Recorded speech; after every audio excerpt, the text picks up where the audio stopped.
जय माँ कामाक्षी, जय माँ ललिता। आज जो वीडियो हम लेने जा रहे हैं और जो समझेंगे न्यास का रहस्य और विज्ञान क्या होता है। इसको लेने का जो मेरा सबसे बड़ा रीज़न है, क्योंकि आज 4 महीने तो हो गए हैं चैनल पे, और जो सबसे ज़्यादा मुझे क्वेश्चन एक जो पार्ट आ रहा है वो न्यास से रिलेटेड है। लोग बोल रहे हैं न्यास करें कि ना करें, इम्पोर्टेंस क्या है न्यास की, अगर न्यास नहीं किया तो कुछ पाप तो नहीं लगेगा, अगर 6 बार दिन में ललिता सहस्त्रनाम पढ़ रहे हैं तो क्या 6 बार न्यास पढ़ना ज़रूरी होगा। मैं आपको आंसर तो दे देती हूँ, येस और नो में दे सकती हूँ, आराम से दे सकती हूँ, और कह सकती हूँ कि आप ध्यान श्लोक से भी शुरू कर सकते हैं। लेकिन मुझे ऐसा लगा कि इसको अगर फाउंडेशन से समझते हैं तो जो एक फियर फैक्टर आपके अंदर है ना, कि कहीं कोई पाप तो नहीं लग जाएगा, कुछ अनिष्ट तो नहीं हो जाएगा अगर हम न्यास नहीं पढ़े, तो वो एड्रेस करते हैं आज इसको एकदम फाउंडेशन से। चलो, क्योंकि हमेशा मैं मानती हूँ मैं फाउंडेशन बता दूंगी, डिसीजन आपका होना चाहिए, करना है अब कि नहीं करना है। ठीक, तो चलो माँ का नाम लेकर इसको शुरू करते हैं। और शुरू करने से पहले हमेशा की तरह मेरी कांचीपुरम की अधिष्ठात्री माँ कामाक्षी को मैं शत शत नमन करती हूँ, और उन शिक्षा गुरुओं को जो मेरे जीवन में आए और उन्होंने मुझे ये ज्ञान दे दिया। अज्ञानतिमिरान्धस्य ज्ञानानंजशलाकया चक्षुरुन्मिलितं येन तस्मै श्री गुरुवे नमः। ठीक है, चलिए शुरू करते हैं इसको। जय माँ कामाक्षी। अब आप न्यास, आप जो भी बुक से पढ़ रहे हैं, आप न्यास के लिए अपनी किताब खोल लीजिए। ठीक, मैंने यहाँ पे सेगमेंट किया है। न्यास को कहीं कहीं विनियोग भी बोला जाता है, तो क्या सम्मिलित है विनियोग में? विनियोग और न्यासगिरी में न्यास लिखा गया है, और कुछ कुछ किताबों में विनियोग से इसको किया जाता है। उत्तर भारत में क्या क्या आता है? ऋषि, छंद, देवता, बीज, शक्ति, कीलक, ये 4 चीज न्यास में आती है। देखो कैसे आती है, क्या लिखा हुआ है, दिखा रहे हैं इसको। अस्य श्री ललिता सहस्त्र नाम स्तोत्रमाल मंत्रस्य वशिन्यादि वाग देवता ऋषयः अनुष्टुप छंदः श्री ललिता महापरमेश्वरी देवता श्रीमद्वाग भवकूटेति बीजम मध्यकूटेति शक्ति शक्तिकूटेति कीलकम। देखो, ऋषि, छंद, देवता, बीज, शक्ति, कीलक, और किसकी सिद्धि के लिए इसका विनियोग किया गया है। ठीक, तो इसी को मैंने यहाँ ब्रेक किया है। ऋषि, छंद, देवता, बीज, शक्ति, कीलक, न्यास में ये 4 बातें की जा रही है। फिर उसके बाद क्या आता है? कर न्यास आता है। आज मैं न्यास का ये फर्स्ट पार्ट लूंगी, कर न्यास, अंग न्यास आने वाले उसमें, क्योंकि यही काफ़ी बड़ी हो जाएगी। पहले से बता दे रही हूँ, बहुत लॉन्ग प्रेजेंटेशन होने वाली है, 62 स्लाइड्स है। 2x की स्पीड में शिफ्ट कर सकते हो और टाइमलाइन पे स्विच कर सकते हो। ठीक, चलो आगे बढ़ते हैं। अब ये बात समझ में आ गई कि न्यास में क्या क्या होता है। ठीक, आगे। अब न्यास होता क्या है, न्यास में क्या क्या सम्मिलित है, क्या दिया गया है, ये तो हमें समझ में आ गया, लेकिन होता क्या है? विनियोग या न्यास होता क्या है? न्यास मतलब स्थापित करना, ठीक, रखना। जब कोई मंत्र या स्तोत्र पढ़ते हैं तो उससे पहले न्यास का मतलब होता है अपने शरीर, मन और ऊर्जा में उस देवी मंत्र की शक्ति को स्थापित करना। ये शरीर हमारा क्या है? मंदिर।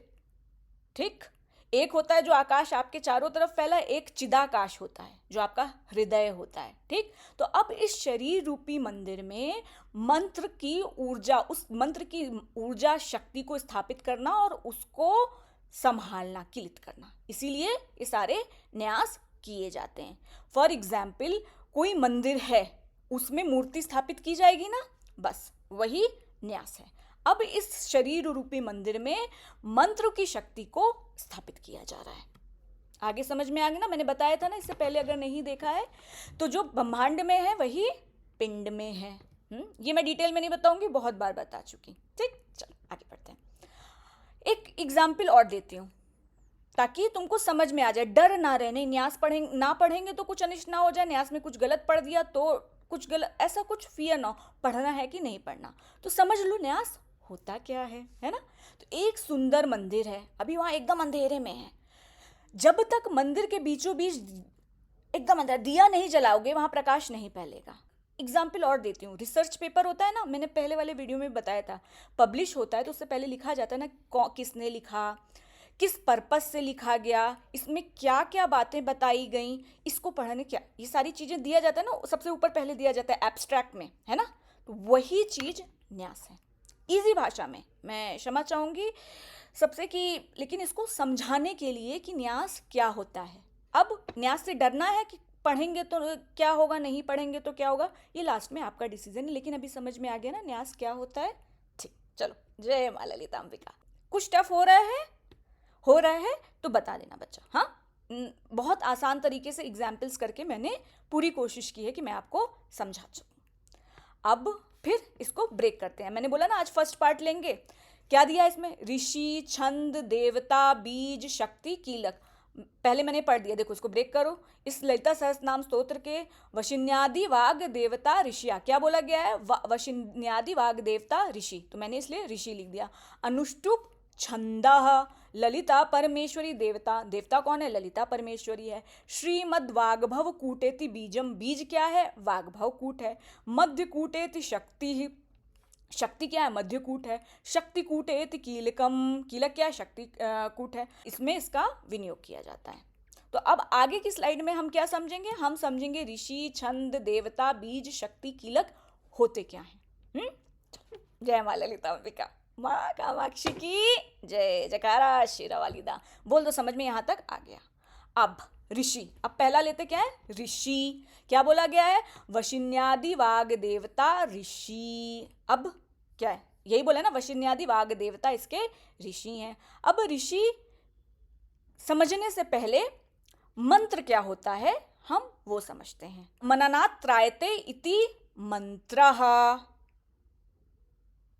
जो चीज मनन बार बार दोहराई जाए और वो आपकी रक्षा करे, या कुछ भी, हर मंत्र का अपना ऑब्जेक्टिव होता है, जीवन मृत्यु के चक्र से तार दे, उसे मंत्र कहते हैं। जो चीज बार बार, मंत्र, मननात् त्रायते इति मंत्र, विचारों की पुनरावृत्ति। ठीक, तो जब हम मंत्र पढ़ते हैं तो वो क्या होता है, एक रक्षक ऊर्जा उत्पन्न करता है। और इसीलिए प्राचीन काल में मंत्रों को गोपनीय रखा जाता था। क्यों, क्योंकि वो बहुत बहुत शक्तिशाली होते थे। देवी का एक नाम है परमाणु, ललिता सहस्त्रनाम में। एक परमाणु में कितनी ताकत हो सकती है, सृष्टि का विध्वंस भी होता है और क्रिएशन भी होता है। ठीक, इसीलिए बोला गया कि इस मंत्रों को दुरुपयोग ना किया जाए, तो उन्हें गोपनीय रखते थे। और अब ऋषि क्या बोला गया, ऋषि वशिन्यादि वाग देवता, ऋषि मंत्र दृष्टा कहे गए। उन्होंने मंत्र खोजा नहीं, ब्रह्मांड में, ये कॉस्मोस में ऑलरेडी ये मंत्र था, उन्होंने बनाया नहीं, बल्कि इस मंत्र को खोजा गया। ऋषियों ने उन्हें सुना, अनुभव किया और फिर वाणी के रूप में उसको प्रकट किया गया। ठीक, मंत्र हमेशा हर जगह मौजूद होता है। मैंने सिंपल एग्जांपल समझा, जैसे वाईफाई का सिग्नल हर जगह आ रहा है कि नहीं आ रहा है, आ रहा है। टेलीफोन के सिग्नल्स भी, लेकिन इस सिग्नल को कैच करने के लिए आपका लैपटॉप होना चाहिए कि नहीं होना चाहिए। वैसे ही बिना ऋषियों के हम मंत्र को नहीं समझ सकते। ऋषि वो कॉस्मिक, आध्यात्मिक device, spiritual devices, sorry for this word, लेकिन तुम्हें समझाने की, जैसे ये लैपटॉप है, वाईफाई को करने के लिए लैपटॉप चाहिए ना, सिग्नल तो हर जगह है। मोबाइल के सिग्नल है ना, लेकिन टावर्स चाहिए ना, मोबाइल चाहिए उस सिग्नल को कैच करने के लिए। बस वही चीज मंत्र हैं। उन्होंने अदृश्य ऊर्जा को ऐसा रूप दिया जिसे हम महसूस कर सकें, और जब हम उस मंत्र का जप करें तो जो हमारा डिजायर रिजल्ट है, चाहे शक्ति हो, चाहे भोग हो, चाहे मोक्ष हो, और कुछ भी प्राप्त कर सकते हैं। धर्म, अर्थ, काम, मोक्ष, चारों पुरुषार्थ हैं, उनको उन मंत्रों की सहायता से प्राप्त किया जा सकता। इतना समझ में आ गया? बोलो दीदी इतना क्यों समझा रही हो, सिंपल सी बताओ। नहीं, ये पॉइंट है इसलिए समझा, ताकि ये आपकी फाउंडेशन क्लियर हो। आगे चलते हैं। अब क्या बोला गया, वशिन्यादि वाग देवता। तो ललिता सहस्त्रनाम को प्रकट होने में 8 वाणी शक्तियां माध्यम बनी। वाग देवियां, मैंने एम बीज मंत्र का एक वीडियो बताया, वहां वाग, जो सबसे पहली वाग देवी थी, उनका नाम था वशिन्यादि। यही बोला, वशिन्यादि वाग देवता। कहते हैं ना ललिता सहस्त्रनाम किस पे लिखा गया, माँ त्रिपुर सुंदरी की स्वयं कमांड पे वाग देवियों ने लिखा। तो क्या था, सिग्नल पहले ही था, उन्होंने उसको, इन वशिन्यादि वाग देवियों ने इसको डिकोड किया, इसको लिखा। वाईफाई सिग्नल था माँ का, उसको जो 8 वाग देवियां हैं उन्होंने कैच किया डिवाइस की तरह, और हमारे पास ललिता सहस्त्रनाम के रूप में पहुंचाया गया। क्लियर? ठीक। अब देखो क्या है, मैंने बोला ना वशिन्यादि वाग देवता कौन है, ये 8 वाग देवियां हैं। वशिनी, कामेश्वरी, मोदिनी, विमला, अरुणा, जैनी, सर्वेश्वरी, कौलिनी। अगर खड्गमाला आप पढ़ोगे तो श्री चक्र का जो 7वां आवरण है, सर्वरोग हरण चक्र, जो विशुद्धि चक्र, वाग देवियां मतलब गला, विशुद्धि चक्र को रिप्रेजेंट करता है, वो उनकी बात की गई। तो अब क्या बोला जा रहा है, कौन ऋषि है, ऋषि कौन होते हैं, सिग्नल से उनको उन्होंने कैच किया। कौन लिखा है ललिता सहस्त्रनाम को, 8 वाग देवियों ने माँ ललिता के कमांड पे लिखा है। ये कहाँ पे, खड्गमाला का श्री चक्र का 7वां आवरण। खड्गमाला जब आप पढ़ेंगे, जो सर्वरोग हर चक्र है, जो आपके थ्रोट चक्र से कनेक्टेड है, वहां इन वाग देवियों का वर्णन है। वशिन्यादि क्यों लिखा, क्योंकि वशिनी सबसे पहली वाग देवियों में आती है। क्लियर, ठीक, चल अब ऋषि वाला पॉइंट क्लियर हो गया ना। अभी आगे और है। अब देखो श्री चक्र का जो 7वां, मैं डिटेल में नहीं बताऊंगी, वही बात है, इसमें 8 त्रिकोण हैं जो 8 वाग देवियों का प्रतीक हैं। इन वाग देवियों की कृपा से मानसिक रोग दूर होते हैं और इस चक्र की साधना आत्मबोध, अपने असली स्वरूप का अनुभव कराती है। वही बात जो पीछे मैंने बताया। तो ऋषि शब्द, सरल शब्दों में शब्द शक्ति, वाणी की शक्ति हैं, और 8 वाग देवियां हैं। इनको हम बता रहे हैं, इन्होंने इस मंत्र को लिया और लिखा है।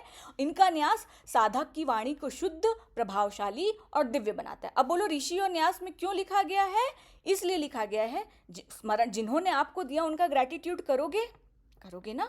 कहीं से भी अगर आप कुछ सीख रहे हो, कहीं यूनिवर्स का पहला प्रिंसिपल करोगे ना। और अगर कोई चीज बताई गई है तो किसने बताई, ये भी तो लिखा जाएगा ना। तो इसीलिए ऋषि, वशिन्यादि वाग देवता। ठीक, पहला। अब दूसरा क्या आता है, छंद। वशिन्यादि वाग देवता वाला लाइन क्लियर हो गया। इस ललिता सहस्त्रनाम स्तोत्र की वशिन्यादि वाग देवता ऋषि हैं। अब अनुष्टुप छंद, अब क्या बात की जा रही है, यहां छंद की बात की जा रही है। सबसे पहले समझते हैं संस्कृत में छंद क्या है, फिर अनुष्टुप छंद क्या होता है, तभी तो समझेंगे ना क्यों लिखा है यहां पे अनुष्टुप छंदा। संस्कृत में छंद व नियमबद्ध ढांचा होता है जिसमें किसी मंत्र या श्लोक को लिखा और बोला जाता है। तो अनुष्टुप छंदा क्या होता है, 8 अक्षर इंटू 4 पद इक्वल्स टू 32 अक्षर। ललिता सहस्त्र नाम कैसे लिखा, श्रीमाता श्री महाराज्ञी श्रीमत् सिंहासनेश्वरी चिदग्निकुंड संभूता देव कार्य समुद्यता। 8 अक्षर और क्या है, 4 नाम है, 8 अक्षर इंटू 4 पद 32 अक्षर। तो जब भी किसी श्लोक में 32 अक्षर अनुष्टुप छंद ढांचा, जिसका स्ट्रक्चर बोलते हैं ना, जब भी किसी चीज को बताते हैं किस स्ट्रक्चर में लिखा गया है। जैसे कोई भी अगर गीत लिखा जाए तो किस राग में गाया गया है, लिखा था ना, राग मल्हार है, कोई जो भी राग है वो लिखा जाता है। तो वही यहाँ पे छंद बताया गया कि ये किस छंद रचना जो की गई है, किस छंद की में की गई है। इसी तरह कैसे त्रिष्टुप छंद होते हैं, त्रिष्टुप में क्या होता है, 11 अक्षर होते हैं और 4 पद होते हैं, तो वो 44 अक्षर का एक श्लोक बनता है। गायत्री, मैंने पहले वीडियो में बताया, छंदों में मैं गायत्री हूँ। गायत्री में क्या, गायत्री मंत्र में 24 है ना, 8 अक्षर 3 पद। अब आगे चले तो अनुष्टुप छंद क्या है।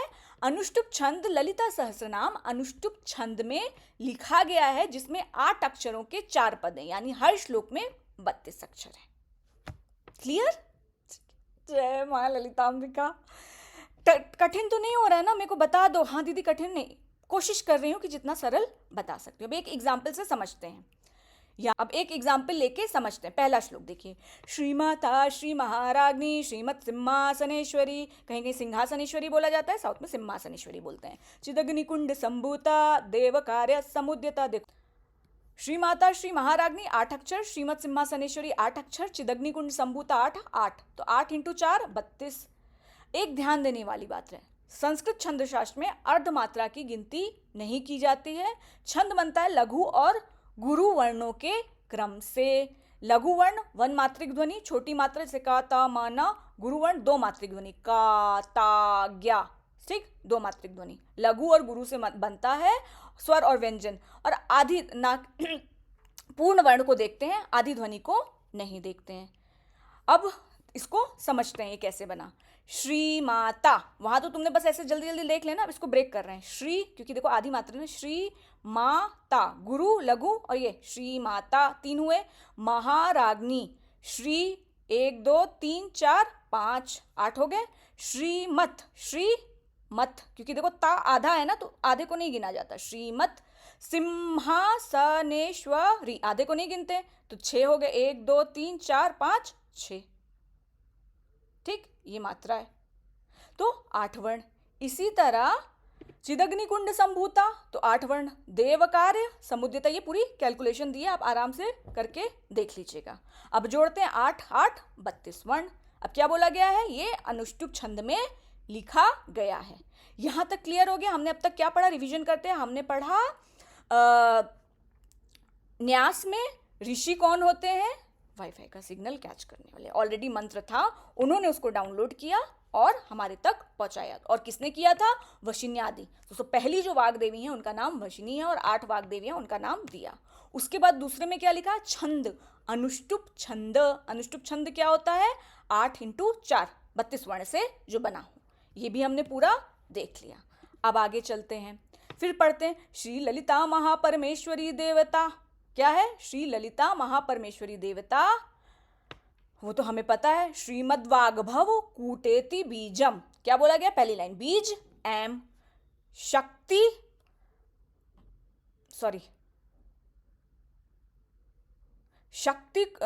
मध्य कूटेति शक्ति। मध्य कूटेति क्या बोला गया है, शक्ति क्या है, मध्यकूट। मध्यकूट क्या होता है, क्लीम होता है। अगर जैसे आप ये नॉर्मल देख रहे हैं, लेकिन गिरी की अगर आप किताब लेंगे तो वहां पे ऐसे नहीं दिया गया, वहां पे डायरेक्ट एम क्लीम सो ऐसे करके दे दिया गया है। ठीक है, क्लीम और शक्ति कूटेति, मध्य कूटेति शक्ति। फिर क्या है, शक्ति कूटेति कीलकम। कीलक क्या है, 100। अब आने वाली स्लाइड में इसका अर्थ हम समझेंगे। तो पहला तो समझ गए, श्री ललिता महापरमेश्वरी देवता हमारी राजराजेश्वरी है ना, उनके बारे में बात किया गया है। अब आगे चलते हैं, क्या बोला गया है, अब हम बीज शक्ति कीलक इन सब के बारे में समझने से पहले हम क्या समझेंगे, हम समझेंगे बीज मंत्र क्या होता है। बीज मतलब एक छोटा सा स्रोत जिसमें पूरा बिया, जिसमें पूरा ब्रह्मांड छुपा है। जैसे एक आम का बीज होता है ना, लेकिन जब तुम बो दोगे उस आम की गुठली को तो पूरा का पूरा पेड़ बनाने की ताकत होती है उसमें। होता बहुत छोटा, उसमें कितने फल वो बना सकता है, समझे। गुठली को अगर बो दिया जाए तो पूरी पेड़ बनाने की ताकत होती। इसी तरह बीज मंत्र जो दिए गए हैं उसमें पूरे स्तोत्र की ताकत है।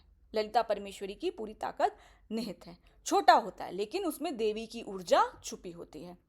यही बात मैंने समझाई है।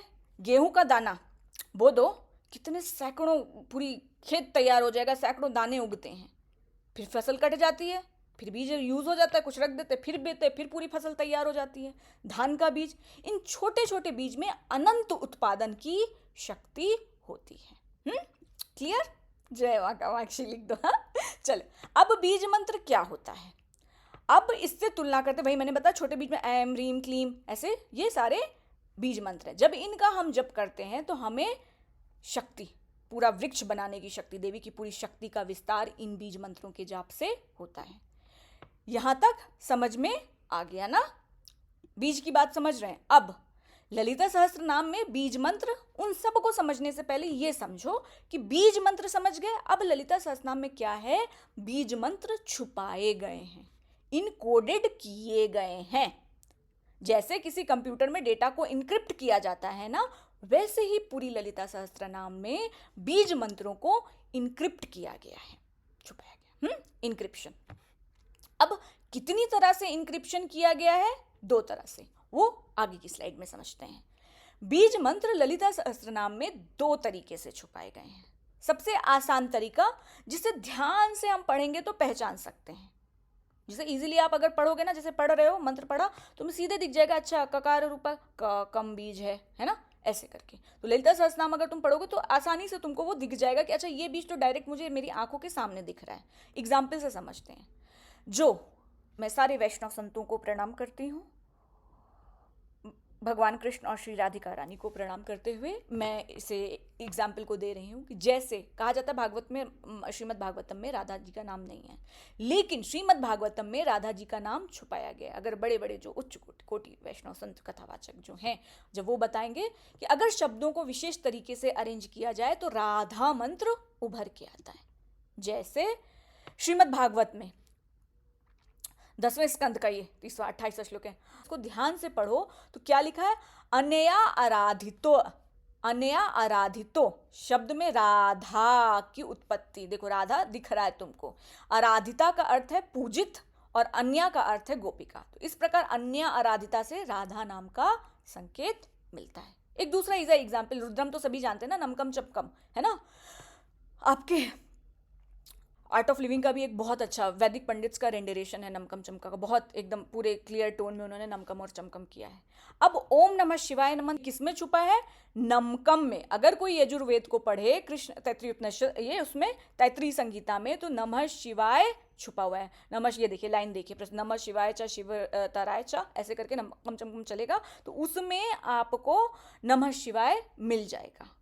यह पंत्री रुद्र के 5 तत्वों की उपासना करती। तो अब देखो इसमें सीधे दिख रहा है ना, पीछे वाले में भी तुमको राधा नाम दिख रहा था, इसमें भी नमः शिवाय दिख रहा है। तो तुम इस स्तोत्र को देख के समझ सकते हो कि ये इनकोडेड है। ठीक, अब दूसरा आते हैं, गुप्त इंक्रिप्शन, जिसे देखने पे नहीं समझा जा सकता। 2 तरीके से मंत्र ललिता सहस्त्रनाम में छुपाए गए हैं, बीज मंत्र। एक तो जो आप देख कर समझ सकते हो, दूसरा जो देखने से नहीं समझ सकते। जैसे कंप्यूटर में कोई मैसेज भेजा जाता है और वो किसी और रूप में इनक्रिप्ट होता है, इनक्रिप्टेड होती है ना फाइल, बिना की के आप उस इंक्रिप्शन कोडेड इंक्रिप्शन को नहीं पढ़ सकते। ठीक वैसे ही बीज मंत्र भी एनक्रिप्टेड है। आप पूरा पढ़ लो लेकिन आपको मंत्र नहीं दिखाई देगा, लेकिन अगर आपको इसको डिकोड करने की कुंजी, ज्ञान, दृष्टि और गुरुजनों की कृपा, तो वो मंत्र आपको प्रकट हो जाएगा। आप अगर भाष्य पढ़ोगे तो वो मंत्र आपको प्रकट हो जाएगा। इसको आगे बताने से पहले मैं बोलूँगी, अगर मैं प्रियावा को, महाप्रियावा को प्रणाम करती हूँ, अपनी महारानी को प्रणाम करती हूँ, मैं एक बार बोलूँगी कि जब भी कांचीपुरम जाएं, आप में से बहुत से लोग, मुझे पता है, भविष्य में माँ कामाक्षी के दरबार जाने वाले हैं। अगर जब भी आप कांची कामाक्षी जाएं, दर्शन तो करिए माँ के, लेकिन जल्दी जल्दी भागने में नहीं, ऐसा प्रसाद चढ़ा के वहाँ बैठिए, बहुत बड़ा उनका प्रांगण है, बैठिए। आप बैठ के साधना भी कर सकते, साधना नहीं, ललिता सहस्त्रनाम पढ़िए वहाँ पे, हाँ। और उसके बाद एक हमारा ये जगत होता है, एक हमारा सूक्ष्म जगत होता है, और सूक्ष्म जगत जैसा में सारे गुरु, अगर वो एक शक्तिपीठ है तो सारे गुरु सूक्ष्म शरीर रूप में वहाँ प्रेजेंट होते हैं। आप प्रार्थना करिए, गुरु पूजा करिए, गुरु आदि शंकराचार्य का लिखा जो गुरु स्तोत्र वो पढ़ सकते हैं। आप नहीं आता, आप अपने दिल से प्रार्थना करिए। वहाँ जो गुरु, जो वहाँ के ये महापेरियावा शंकराचार्य थे, वहाँ के जगत गुरु से प्रार्थना करिए, महापेरियावा से प्रार्थना करिए कि मुझे वो डिकोड करने की ताकत दीजिए, मुझे वो ज्ञान चक्षु दीजिए, कोई मानवोध गुरु भेजिए मुझे जो मुझे इसका अर्थ समझा सके। माँ, मैं तुम्हें जानना चाहती हूँ। और देखिएगा और उस, क्योंकि अगर कोई शक्तिपीठ है तो वहाँ गुरु लोग आसपास ही होते हैं, उनका शरीर सूक्ष्म, और वो कृपा करने के लिए आप पे बैठे हैं। कोई ना कोई गुरु, शिक्षा गुरु आपके जीवन में भेजा जाएगा जो आपको इसका मंत्र डिकोड करके बताएगा। समझ गए? गुप्त इंक्रिप्शन। अब देखो, अब तुमको मैं दिखाती हूँ ललिता सहस्त्रनाम में, मैंने पहले वाला इसी तरीका। अब देखो गुप्त भाष्य, डिटेल एक्सप्लेनेशन। अब देखो पहली लाइन मैं ललिता सहस्त्रनाम की लेती हूँ, श्रीमाता श्री महाराज्ञी श्रीमत् सिंहासनेश्वरी। क्या छुपा है इसमें? श्रीम बीज मंत्र छुपा है। देखो पहला श्रीम श्रीम श्रीम श्रीम, इसमें पहली लाइन में श्रीम बीज मंत्र छुपा है। और श्रीम बीज मंत्र किसका मंत्र होता है? माँ लक्ष्मी का बीज मंत्र होता है। ठीक, ये अगर 1000 नाम में माँ के 3 नाम पूरे स्तोत्र को, बाकी तो उनका कार्य डिफाइन किया गया है, उस पूरी चीज को बता दिया गया है ललिता माँ कौन है। क्रिएशन, श्रीमाता के रूप में वो क्रिएशन कर रही है, महाराज्ञी के रूप में सस्टेनेंस है, और श्रीमत् सिंहासनेश्वरी के रूप में वो जो डिस्ट्रक्शन का कार्य है।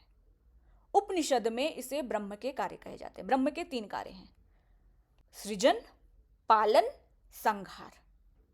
अब देखो यहाँ कहा, क्या कहा गया है, अगर अब थोड़ा सा आप ये करोगे, श्रीमाता, श्री महाराज्ञी, श्रीमत् सिंहासनेश्वरी। इसीलिए इसे क्या कहा जाता है? बाकी आपके 997 नाम इसी के माँ के कार्यों को बताए गए हैं, उनका एक्सपेंडेशन है। इसीलिए इसे क्या कहा जाता है? श्री विद्या। क्या कहते हैं? श्री विद्या कहते हैं। ठीक, ऐसे श्री विद्या की बहुत सारी डेफिनेशन है, लेकिन जो एक डेफिनेशन मैंने कांचीपुरम में समझी, गुरुमंडलों की कृपा हुई, और मैं श्री विद्या, बहुत सारे लोगों के अपने भाष्य हैं उसमें, इसीलिए इसे श्री विद्या कहते हैं। समझ गए? आगे चलो, आगे चलते हैं।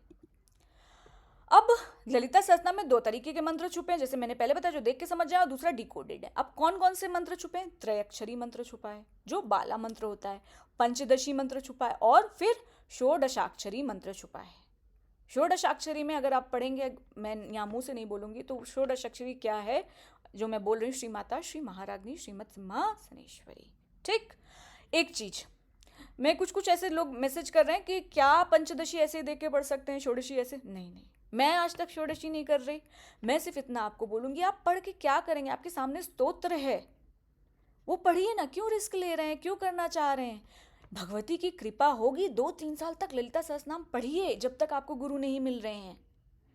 बीज मंत्र ना पंचदशी, ना षोडशी, ना त्रयाक्षरी मत करिए अपने आप। अगर आपकी ललिता सहस्त्रनाम के ऊपर बोले पंचदशी, तो वो एक बार आपका पाठ हो रहा है ना उसका, ऐसा तो नहीं कि आप कॉन्टिन्यूसली उसको जप रहे हैं। नहीं, मत करिए। ठीक। लिखा क्यों है? क्योंकि ये छुपा हुआ है। त्रयाक्षरी मंत्र, पंचदशाक्षरी मंत्र, षोडशाक्षरी मंत्र, इन सब से माँ के नाम दिए गए हैं, तो श्रीमबीज छुपा है। पूरी श्री विद्या का पहला कदम, ये मैंने बता दिया। अब इसीलिए न्यास में इन बीज मंत्रों का उच्चारण होता है, ताकि जो आपका शरीर रूपी मंदिर है, दिया जलाते तो मंदिर में प्रकाश होता है ना, मंदिर मुझे दिखाई देता ना कैसा है, तो इस शरीर रूपी मंदिर में इन सारी मंत्रों की शक्ति जागृत की जा सके। कठिन हो रहा है? नहीं। अगर सरल हो रहा है तो मुझे बता देना, सरल हो रहा है, यहां तक चीजें समझ में आ गई। बीज मंत्र का महत्व मैंने पहले ही बता दिया। जैसे छोटे से बीज में पूरा वट वृक्ष छिपा होता है, वैसे ही देवी का वो तत्व की शक्ति भरी होती है। और क्या बोला गया है? श्रीमद् वाग्भव कूट। वाग्भव कूट क्या होता है? सरस्वती, माँ सरस्वती का। और मैंने उससे पहले क्या बताया था? ये वीडियो में मैंने पूरा डिटेल में समझाया। एम बीज मंत्र, वाग्भव मंत्र क्या है, एम बीज मंत्र है। ये जाकर आप वीडियो देखिए, मैं फिर से नहीं बताऊंगी। और इससे पहले मैंने वाग देवियों की बात बता ही दी है। ठीक, चलो आप आके देख लो, स्लाइड लंबा करने का कोई नहीं है। अब फिर क्या बोला जाए? शक्ति मध्य कूटेति बोला जाता है ना। शक्ति क्या है? मध्य कूटेति। और मध्य कूट में क्या है? क्लीम। देखो, बहुत सी किताबों में, मैं फिर से बताऊंगी, अगर कुछ पब्लिकेशन की किताबों में मध्य कूट को मतलब उसमें 100 बताया गया है, और कुछ किताबों में क्लीम। तो जो मैंने जितनी और जहां जगह रेंडरेशन सारा मिलाया, समझा, यहाँ पे मध्यकूट में क्लीम है। अब बीज का उदाहरण से समझ दिया ना कि जब बीज मिट्टी में बोया जाता है तो वो पूरा पेड़ बनाने की शक्ति होती है। लेकिन वो बनाने की शक्ति क्या है? उससे पेड़ निकलता है, पत्ता निकलता है, फल निकलता है, फूल निकलता है, सारा चीज निकलता है ना। तो वो क्या शक्ति है जो उसको कर रही है? लाइफ फोर्स एनर्जी, उसको गति दे रही ना, बनाने में कोई शक्ति तो कार्य आ रही है ना उस पेड़ को, वो लाइफ फोर्स एनर्जी कहा जाता है। तो शक्ति क्या है मध्यकूट में? इस ललिता सहस्त्रनाम की शक्ति जो पूरा आपके अंदर वो डेवलप करेगी, जैसे एक पेड़ की शक्ति को लाइफ फोर्स एनर्जी, वो लाइफ फोर्स एनर्जी क्या है? वो है क्लीम बीज मंत्र। जब दीपक जलता है, फॉर एग्जाम्पल तेल और बत्ती से दीपक जला, जब प्रकाश देता है तो क्या है? प्रकाश देता है ना, तो गर्मी देता है, तो इससे क्या होता है? वातावरण पवित्र होता है। ठीक। सो क्लीम is the life force energy. जब आप बीज बोते हैं अदृश्य रहता है। इसी तरह क्लीम बीज मंत्र जब आप साधना में न्यास करते हैं तो आपकी मन बुद्धि चित्त आत्मा को मां ललिता की उपस्थिति की ऊर्जा को जगा देता है। समझ गए? क्लीम को काम बीज कहते हैं। मैंने एक वीडियो बताया था, आकर्षण बीज है, पूरा ब्रेक करके बताया था। और ये माँ की माया प्रेम आनंद की कृपा को आकर्षित करता है। जब पढ़ते हैं तो इस पूरे ललिता सहस्त्रनाम की शक्ति क्या है? वो है क्लीम बीज, डिजायर। कहते हैं ना भोग से मोक्ष, आपकी सारी डिजायर फुलफिल करने की शक्ति जो है इसमें है। माँ की कृपा को, आकर्षण का बीज भी कहते हैं ना, माँ की कृपा को आप क्लीम बीज से आकर्षित कर रहे हैं। इस वीडियो में जाकर देख लीजिए, मैंने पूरा बताया है क्लीम बीज मंत्र के बारे में। ठीक, अब फिर से नहीं बताऊंगी। इतना लंबा स्लाइड क्यों करवाना, जो चीज एक बार बता चुकी हूँ। ठीक। अब कीलक, अब क्या बोला जाता है? कीलक क्या है? शक्ति कूटेति कीलक। मैं एक बार श्लोक पढ़ के दिखा देती हूँ। देखो यहाँ पे है ना, ताकि तुम्हें लगे ये कहाँ से उठा लिया दीदी आपने, फिर से सारी स्लाइड पलटनी पड़ रही है। लेकिन ये देखो, हमने अब तक क्या समझा? वशिन्यादि वाग देवता ऋषि, ठीक है। अनुष्टुप छंद क्या होता है? 8 × 4 32। ललिता परमेश्वरी माँ हमारी है ना। श्रीमद् वाग्भव कूट के बारे में समझा। मध्य कूटेति शक्ति, शक्ति क्या है? क्लीम बीज के बारे में समझ लिया। अब क्या हो रहा है? शक्ति कूटेति कीलकम। कीलक क्या है? 100। ठीक। तो अगर आप गिरी पब्लिकेशन की बुक लेंगे तो वहां पे पूरा ये ऐम क्लीम सौ ऐसे करके मेंशन करके दे दिया गया है, कहीं कहीं ऐसे करके दिया गया है। मैंने इसलिए लिखा कि आप कंफ्यूज ना बोलो, नहीं दीदी मेरे में किताब में तो ऐसा है ही नहीं, है ना। चलो आगे बढ़ते हैं। कहाँ गए, यहाँ थे ना हम लोग, क्लीम तक पढ़ लिए थे ना, अब सौ पढ़ना है। अब कीलक का अर्थ है कील ठोकना। जब हम कोई मंत्र या स्तोत्र पढ़ते हैं तो उसकी ऊर्जा बाहर ना बिखर जाए। जब भी यज्ञ आप देखिए, यज्ञ करवाएं तो वो घेराबंदी करते हैं यज्ञ की, कि ये एनर्जी कोई और ना लेके जाए, जो हम यज्ञ कर रहे हैं गलत दिशा में ना चलिए, उसे सील किया जाता है। तो मैंने बोला ना इनक्रिप्टेड मैसेज में होता है।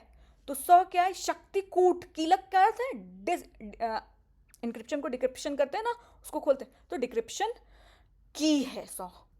ठीक, आगे बढ़ते हैं। शक्तिकूट का महत्व क्या है ये तो मैंने बता दिया, लेकिन इसका महत्व क्या है। कीलक का अर्थ मैंने बोला कील ठोकना। कील ठोकना मतलब जब हम मंत्र की स्तोत्र की ऊर्जा कहीं बिखर ना जाए तो उसे सील किया जाता है। ठीक, शक्ति का अर्थ यानी ऊर्जा, सृजन शक्ति। तो केवल शब्द नहीं, उसके पीछे एक चेतना काम कर रही होती है, उसे शक्ति कहते हैं। जब भी कोई एक, जैसे बिजली का तार हमें देखने में एकदम साधारण है, एक एग्जाम्पल देके समझाएंगे, सब चीज एग्जाम्पल एकदम साधारण है, लेकिन उसकी असली ताकत तार तो नहीं, उसके अंदर जो करंट पास हो रहा है। सो वैसे ही इस पूरे स्तोत्र की जो शक्ति है वो 100 है। बीज लगाया, लाइफ फोर्स एनर्जी, बीज वाग्भवकूट, बीज लगा, अब वो बढ़ रहा है पेड़ आपका, लाइफ फोर्स एनर्जी क्लीम। अब जो उसके फ्रूट होंगे, फाइनल रिजल्ट, वो क्या बोला गया, शक्ति कूटेती 100, और उसको कीलित किया गया है ताकि जो फ्रूट हो, जो आपको रिजल्ट मिले, वो उसकी ऊर्जा बिखरना, इसलिए इसको कीलक, कीलित कर दिया जाता है। कभी भी कोई मंत्र देखो, दुर्गा सप्तशती में भी कीलक है। इनक्रिप्शन, डिक्रिप्शन की, इनक्रिप्टेड मैसेज में पूरी ललिता सहस्त्र नाम है, जिसकी रिजल्ट ये है, और उसको पूरा इसी से उसको पूरा इनक्रिप्टेड कर किया गया है। डिक्रिप्शन की 100 है इसका। ठीक, समझ में आ गई बात, क्यों है न्यास में 100 बीज क्या। अब इसको ब्रेक कर करके हम समझते हैं। एक अत्यंत शक्तिशाली बीज है, इससे पराबीज, हृदय बीज और अमृत बीज भी कहा जाता है। यह ललिता त्रिपुर सुंदरी का मुख्य बीज मंत्र है। 100 कैसे बनता, सा सत, परम शिव, सत्य, और 14वां मैंने कॉन्सोनेंट वॉवल आपका उसमें बताया है, सिद्ध कुंजिका का जो वीडियो है वहां पूरा बताया है। तो ये क्या रिप्रेजेंट करता है, इच्छा शक्ति, ज्ञान शक्ति और क्रिया शक्ति का प्रतीक है, और विसर्ग सृजन की ऊर्जा। तो 100 इस तरह कैसे बना, ब्रह्मांडीय स्पंदन, है ना। तो 100 के तत्व क्या है, सा शिव की चेतना, और शिव की 3 शक्ति, इच्छा शक्ति, ज्ञान शक्ति, क्रिया शक्ति, और जिससे ब्रह्मांड की उत्पत्ति हुई। तो 100 का विशेष अर्थ, जिसे बोला जा रहा है कि ये कीलक है, पर मंत्र है, यह सिर्फ ध्वनि नहीं बल्कि ब्रह्मांडीय चेतना कंपन है। 100 बीज मंत्र पूर्णतः ब्रह्मांडीय शक्ति परमानंद को दर्शाता है। सत्य चित्त आनंद, इसका अर्थ है संपूर्ण सहस्त्रनाम पाठ की जो आंतरिक शक्ति है वह 100 है, और इससे पूरे स्तोत्र को कीलित किया गया है ताकि शक्ति ऊर्जा बाहर ना जाए। तो 100 मंत्र क्या होता है, यह साधक को शिव भाव में स्थिर करता है, जहां केवल पूर्णता, शांति और मुक्ति। तभी तो बोला जाता है ना, भोग से मोक्ष। बीज क्लीम, शक्ति, मध्यकूट, कीलक, वह रहस्य जो साधना से खुलता है, मां का वास्तविक अनुभव। ठीक, अब यहां तक हमने समझ लिया, न्यास सब समझ में आ गया ना कि क्या है। ठीक, अब नेक्स्ट वीडियो में ये सारे करन्यास और अंगन्यास को मैं समझाऊंगी। सो उम्मीद करती हूं अब थोड़ा सा कॉन्सेप्ट आपका क्लियर हो गया है। अब डिसीजन आपका है कि आपको करना है कि नहीं करना। ठीक, मैं कभी डिसीजन, मैंने बता दिया आपका, और अब मैं इसको ख़त्म कर रही, प्रेजेंटेशन को, अपने इस कर्म को कांचीपुरम की महारानी मेरी आराध्या कामाक्षी को समर्पित करती हूँ। वो सारे दिव्योद गुरु, मानवोद गुरु, सिद्धौद गुरु, उन सबको मैं प्रणाम करती हूँ, और कांचीपुरम की भूमि को मैं प्रणाम करती हूँ, ये समर्पित करके करती हूँ। ग्रैटिट्यूड में धन्यवाद करती हूँ जिन्होंने मुझे इस ज्ञान को प्रकाशित किया। एक रिक्वेस्ट आपसे भी है, जैसे आप डर रहे हैं न्यास के लिए, कोई और ना डरे, है ना। आप कंफ्यूज हैं तो अगर कमेंट में आपको अगर लगा हाँ समझ में आ गया, तो माँ कामाक्षी लिख दीजिएगा हाँ कि समझ में आ गया, ताकि ये दूसरों तक भी पहुँचे, और जितना लोगों से शेयर कर सकते हैं। अगर आप जानते हैं कि कोई लोग आपकी तरह ललिता सहस्त्रनाम पढ़ रहे हैं लेकिन उनको ये कॉन्सेप्ट नहीं पता, तो उनसे ज़रूर शेयर करिएगा। जैसे माँ की मैं ये सेवा कर रही, आप भी करिए। और हाँ, एक बात मैं बताना भूल गई, महापेरियावा को मैं प्रणाम करती हूँ। महापेरियावा 68 जगत गुरु शंकराचार्य थे, कांची कामकोटि पीठम की। जब भी जाइए वहाँ पे बहुत सारे लिटरेचर हैं, बहुत सारी शॉप्स हैं जहाँ महापेरियावा के बारे आप ज़रूर पढ़िए। और कांची कामकोटि पीठम जाते तो सारे शंकराचार्यों को प्रणाम करिए, महापेरियावा को प्रणाम करिए, उनसे कहिए कि ये ज्ञान हम तक पहुँचाए, बहुत दयालु हैं वो। ठीक। जय माँ कामाक्षी, जय माँ ललिता।